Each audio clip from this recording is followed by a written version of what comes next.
Hey, welcome back to another sports massage therapy education video. Today we're going to be looking at the neck. And one of the things I like to do in particular is start with the client laying on their front. It just allows me to get to the traps. You can still kind of get to some of those neck muscles, the levator scapula, etc. from this position. But the first thing you always want to do is make sure the client is nice and warm. So get your effleurage in there. Get a little bit of petrissage, whether you want to do some kneading, ringing, whatever you feel kind of works best for the muscle area that you are working on.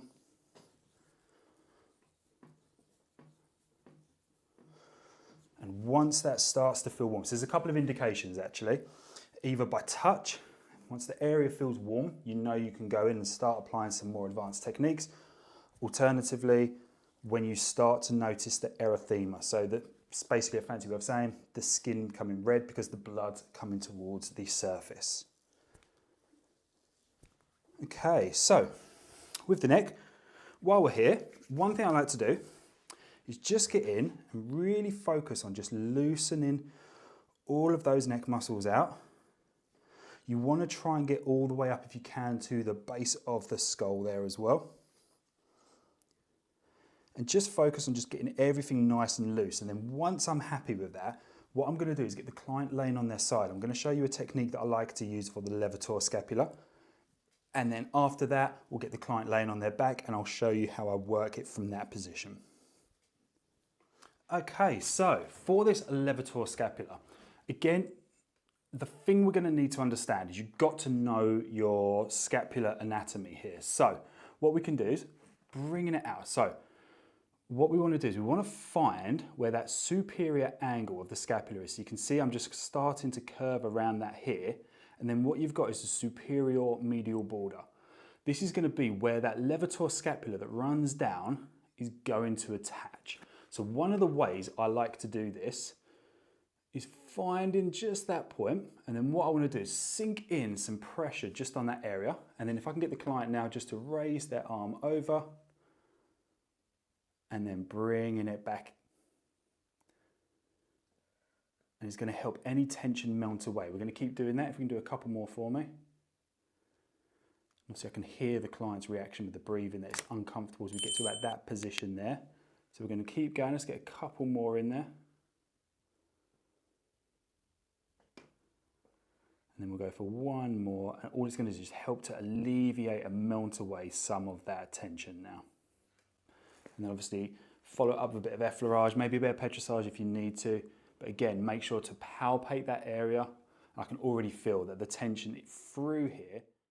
Okay, so now we've got the client laying on their back. One of the things I like to do is I like to do like just these small circular motions going from down here all the way up to the base of the skull. So I'm going to place my hands underneath and all I'm going to do is slowly start to work those circles all the way up.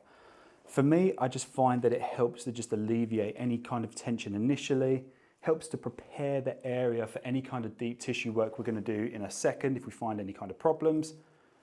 But it's also just a nice, relaxing one for the client to experience. So again, start just kind of where the shoulders are, work through the traps, you can come all the way up and just work your way to the base of the skull.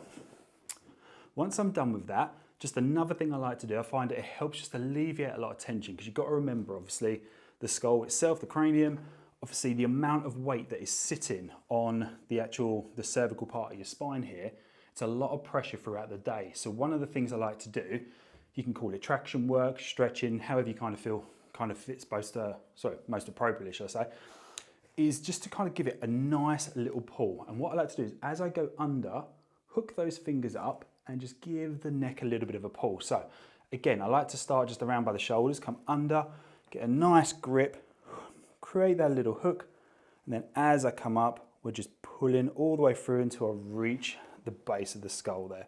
Again, under, hook those fingers, pulling all the way up. So as I'm coming up, each hand's hooking either side of the spine, just onto those muscles, and we're giving it a nice slow stretch all the way up. Okay, so now what I like to do, if I can get you just to raise your head for me a second, that's it, and down. So what I'm going to do now is support the client's head, but can I get you to look over your right shoulder for me? And then now we're here, what I like to do is just working through here. I like to get my thumb in there first, and you can work down onto the traps. And it's a nice one just to kind of really get in, hit some of those muscles, stretch them all the way out. And again, if you need to, fingers is also another good one. Bringing it all the way through just to help alleviate any tension in there. But what you want to try not to do initially is coming too close up here and pushing in, because you can sometimes end up pushing on the throat. So you want to make sure that your thumb starts just at the back, just next to that cervical spine, going all the way down, working onto the traps. So another one, just while we're here, you can see that the clients position their head back ever so slightly. So we have that sternocleidomastoid coming down at the front here. One of the things I like to do, I'm not a huge fan on putting too much pressure on this particular muscle, but one of the ways we can get it to relax, and you can actually do this with kind of any of the muscles on the neck, I like just a little bit of like, almost like a Topotman style technique. Just sends obviously those signals to the muscle, just allows it to relax a little bit. So if you've got somebody that's particularly got a tight SCM, this is a really good technique just to get it to loosen off a little bit. And again, you can, if you need to, push this all the way around, work some of those other muscles as well. Okay, so for those of you that are level 4 qualified now, obviously you would understand, or you may be learning your transverse friction technique. So that's obviously when we're going to go against the fibers. One of the things we can do, if I can get you just lift your head up for me, and then back down. So I'm just going to tilt you this way a second, just so I can show the camera. But what we want to try and do is just where the base of the skull is, these muscles can become particularly tight. So just under the lip of that skull there. So what we can do is just some little transverse frictions, just working them side to side. Alternatively, if you're not level 4 and you want to just do your normal frictions, you can go up and down as well. So we'll do this from this position, and I'm going to do both at the same time. So I'm just going to find where that lip of that skull is, and then all I'm going to do is just a couple of little transverse frictions through there, just to help loosen everything off a little bit. And again, now I'm going to go up and down, just to help melt away some of that pressure that can build up in these muscles in the neck. Okay, just while we're here, a little bit of, I guess you can kind of call it bonus content if you want, but one of the things I like to do with the neck in particular, and this is something I like to do if the clients come in and they do slouch, is finding that pec minor. So what we want to do is, where the collarbone is, follow it all the way across until we can feel that acromion, which is just up here, so that kind of bony landmark.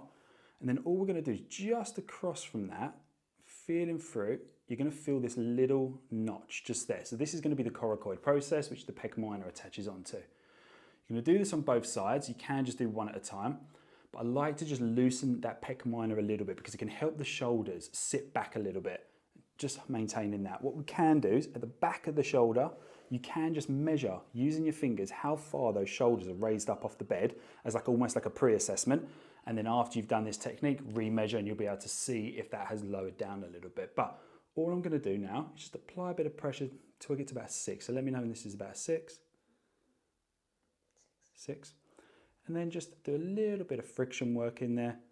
And again, you can do this on both sides if you need to, just to kind of help, again, melt away some of that tension that we're holding in there. So nice deep breaths. Breathe through this one for me. We're going to do 2 more breaths. Another one in. Perfect. And then just one more for me. Perfect. And then you can just press down on those shoulders lightly. Help to kind of open that chest up. If you need to, get them to do a couple more breaths there as well. But this is going to take some of that pressure off of the neck, because if the chest is sitting back, the shoulders are sitting lower, there's going to be less tension through that neck as well. Okay, so just to kind of finish off now, one of the things I like to do, almost kind of just combining everything into one, is almost like just a sweeping motion across, bringing it under, going into that pull technique I mentioned, and then when you get to the top, a couple of those little up and down or sideways transverse frictions, and just repeating this a few times just to help take away any of that last bit of tension.